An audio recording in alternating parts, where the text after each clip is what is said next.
اعوذ بالله من الشیطان الرجیم بسم الله الرحمن الرحیم.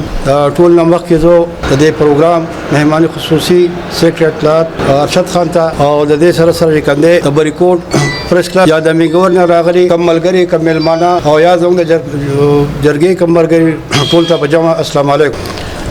زبا دا وایم چې صحافت د کنده خدمت ته او د قلم پذیری دی د سترګې پذیری دی او د قلم پذیری دی. نو دلته کې زموږه د مرګري د اوس نه دا شکر الحمدلله د ډېر وخت کې کده لکه دوی دا کار کوي او ښه خبره ده چې په دې کې لکه د بعض ملګري لکه سهیل باچا شو ډاکټر ذاکر صاحب شو دا زموږه الریډي کده لکه د زړه سماجی کارکونان دي. نو دی مته دا لیکل سره سره کده هغه مالی کار هغه کوي لکه پاره کې کمنه ایصالي. نو دا زموږ د علاقې دغه د پاره کمنه ډیر خوشاله خبره ده.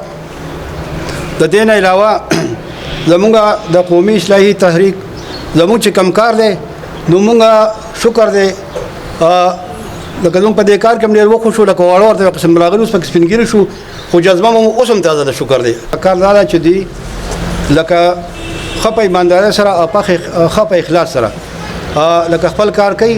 مونږه قومي اصلاحي تحریک د دې سره مخکې تعاون کړی دی د دې نه پس او بیا پاینده وخت کوم ته سم ضرورت او زمونږ د کم قسم تعاون ضرورت نو مونږه خپل تعاون ته تیار یو چونکه دا وخت مختصر دی. دا مرګري و چې نور مرګري به خبره کوي نو لہذا زه خپل خبر په دې باندې ختموم. والسلام.